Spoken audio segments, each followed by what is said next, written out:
Violetas en el cementerio presenta El carruaje fantasma de Amelia Edwards. Los incidentes que voy a relatar creo que valen la pena porque son verdaderos. Me ocurrieron a mí, y mi recuerdo es tan vívido como si hubiesen sucedido ayer. Sin embargo, han transcurrido 20 años desde aquella noche. Durante estos 20 años, solo le he contado la historia a otra persona. La cuento ahora con cierta reticencia que se me hace difícil comenzar.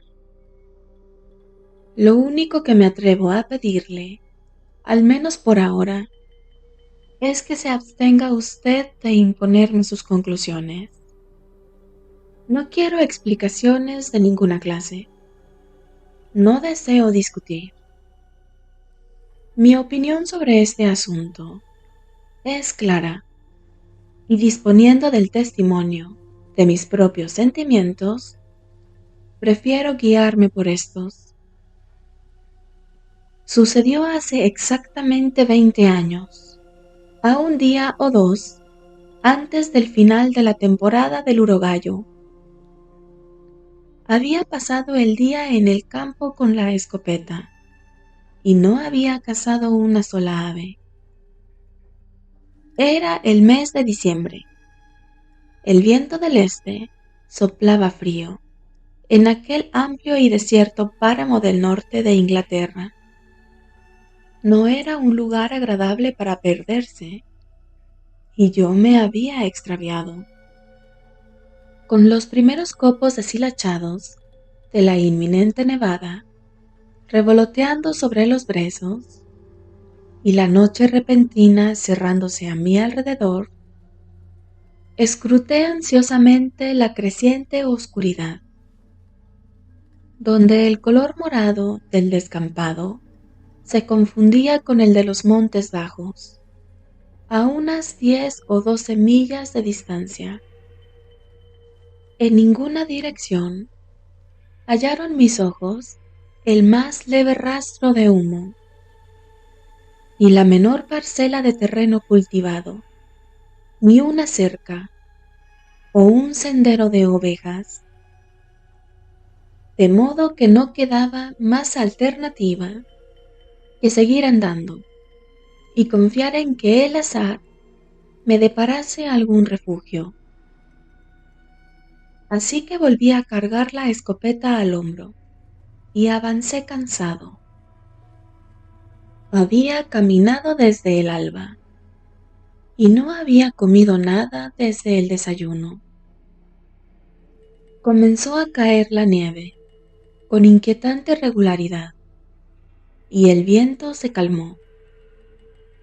El frío se intensificó y rápidamente se cerró la noche.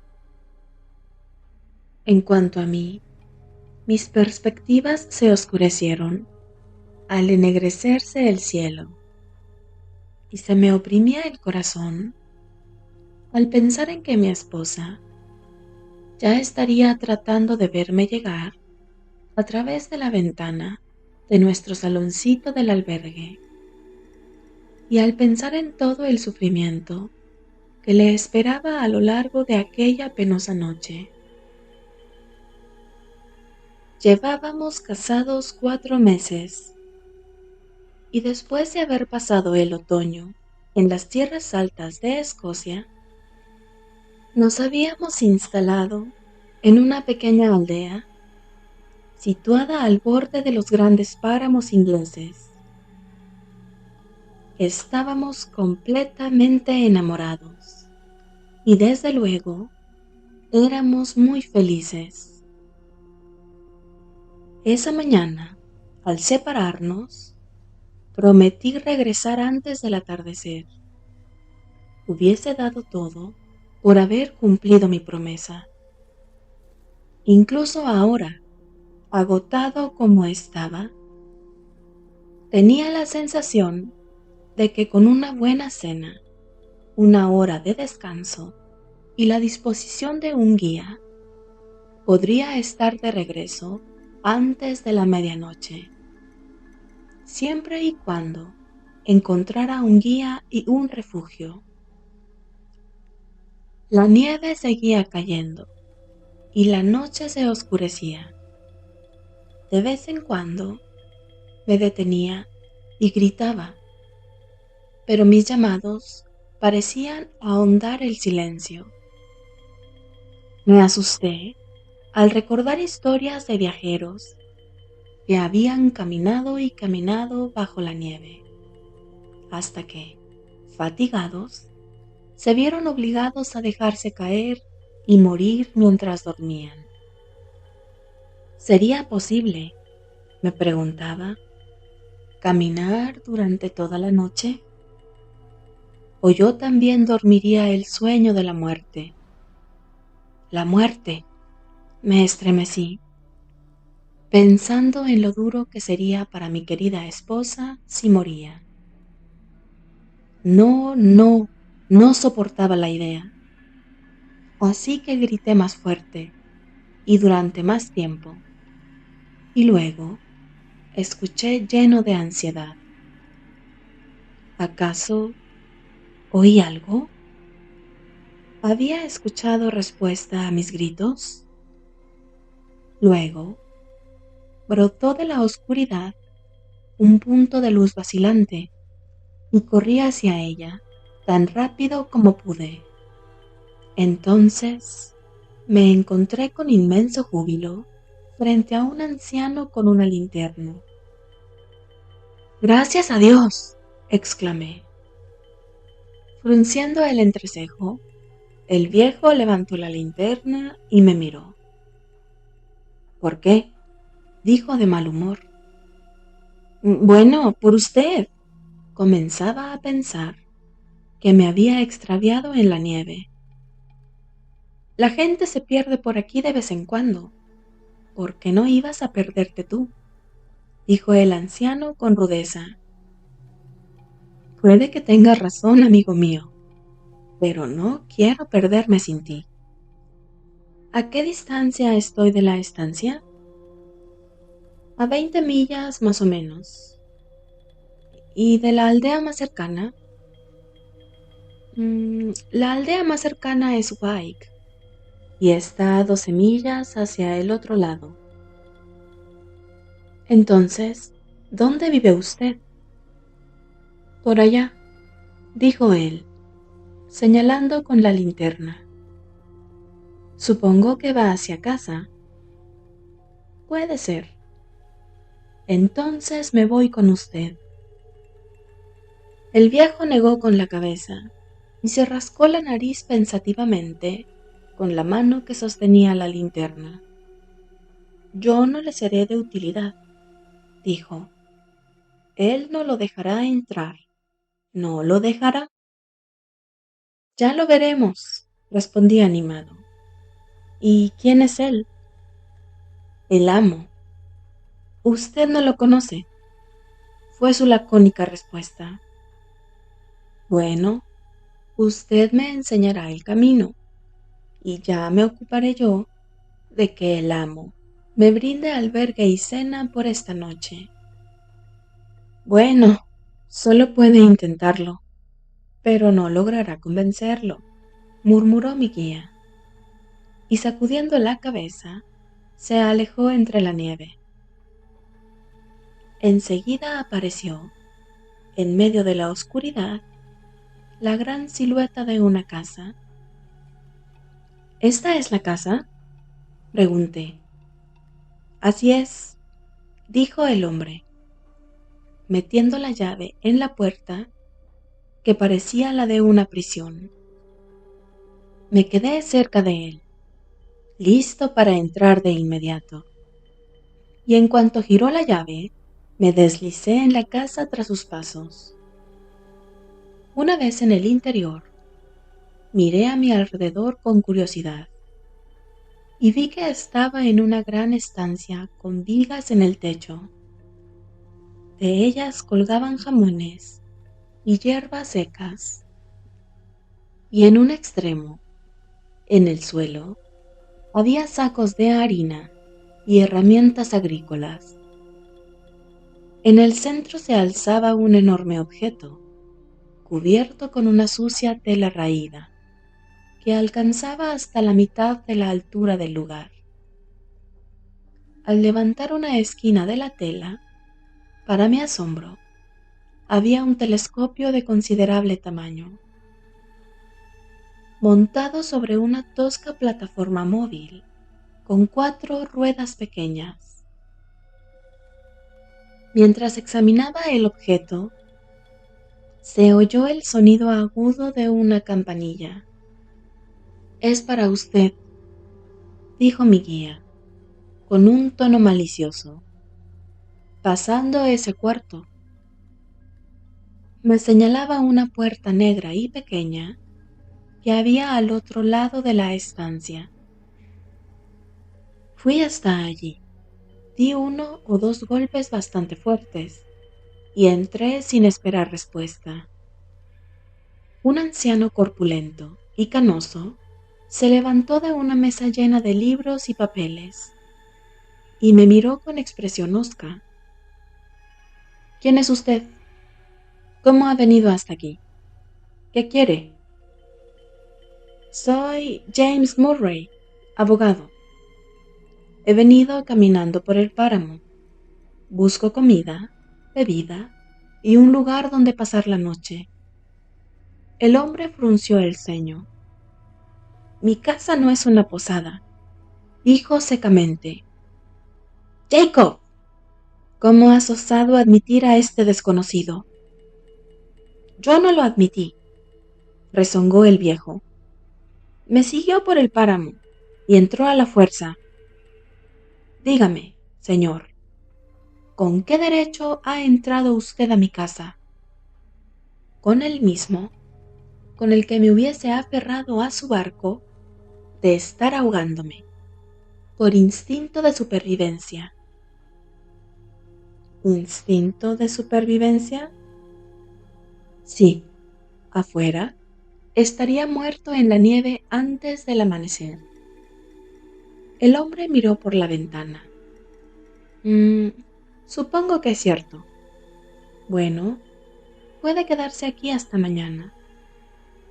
Jacob, sirve la cena». Mientras hablaba hizo una seña para que tomase asiento. Luego volvió a su sitio e inmediatamente retomó los estudios que yo había interrumpido. Coloqué la escopeta en un rincón. Acerqué una silla a la chimenea y miré la habitación con curiosidad. Algunas paredes tenían extraños diagramas garabateados. Había armarios llenos de objetos geológicos, botellas con productos químicos y otros instrumentos científicos, muchos de los cuales yo desconocía. Una maqueta del sistema solar y un microscopio estaban en un estante a mi lado. Contemplé mi extraño entorno con asombro. Entonces, volví mi atención al maestro, preguntándome quién era y qué profesión podría tener. Tenía la cabeza singularmente hermosa, más parecida a la cabeza de un poeta que de un filósofo. Amplia en la frente, prominente sobre los ojos y adornada con una abundante melena desordenada y totalmente blanca. Se parecía al compositor Beethoven. Las mismas arrugas profundas alrededor de la boca, los mismos surcos firmes en el entrecejo, el mismo gesto de concentración. De repente, la puerta se abrió y entró Jacob con la cena. Entonces el amo cerró el libro, se incorporó y me invitó a comer a la mesa. Me hallé frente a un plato con jamón y huevos una rebanada de pan de centeno y una botella de admirable jerez. Solo puedo ofrecerle un menú austero, señor, dijo mi anfitrión. Espero que su apetito compense las deficiencias de nuestra despensa.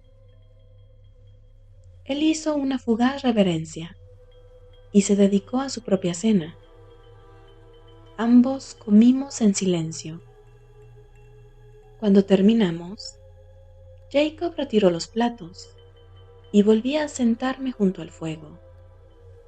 Para mi sorpresa, el amo vino y se sentó conmigo. Volviéndose inesperadamente hacia mí, dijo: Señor, he vivido aquí solo durante 23 años. En todo este tiempo, usted es el primer desconocido que veo. ¿Tendrá la amabilidad de decirme qué sucede en el mundo exterior, del que tanto tiempo llevo aislado? No siendo una persona dedicada a la ciencia, le platiqué lo poco que había leído en los periódicos acerca de los temas que creí le interesarían. Luego, él empezó a contarme sobre su vida. Había sido un estudioso de lo sobrenatural en su juventud y había estudiado mucho, aprendiendo todo lo que los antiguos filósofos decían sobre espíritus, fantasmas y espectros. Pero la ciencia moderna no acepta lo sobrenatural, continuó. Y como estudié estas maravillas del mundo espiritual, los científicos dijeron que estaba loco. Los científicos y filósofos se habían reído de él y habían destruido su trabajo y su reputación. Así que vino a vivir a esta remota parte de Inglaterra. Olvidó el mundo y el mundo lo olvidó a él. Era una historia triste. Cuando terminó de hablar, se acercó a la ventana. Ha dejado de nevar, dijo, dejando que se cerrara la cortina y regresando junto al fuego. Me puse de pie de un salto, listo para irme. Pero entonces dije desesperado: ¡ay, si hubiese la menor posibilidad! Pero no hay ninguna. ¿Cómo caminaré 20 millas por el páramo? ¿Recorrer 20 millas esta noche?, repitió mi anfitrión. ¡ay, no veré a mi querida esposa esta noche! ¿Tu esposa? ¿Dónde está ella? En la estancia. ¡ay, daría 1000 libras ahora mismo por un caballo y un guía! El amo sonrió al oír esto. Puedes llegar a la estancia por mucho menos de 1000 libras. La diligencia nocturna del norte va a ese lugar. Pasa por un cruce de caminos a solo 8 kilómetros de aquí en aproximadamente 1 hora y cuarto. Jacob puede guiarte.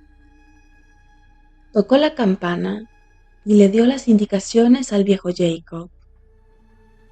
Luego me ofreció un vaso de whisky que bebí. Era muy fuerte.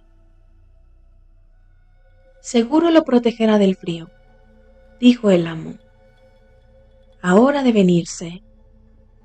Buenas noches.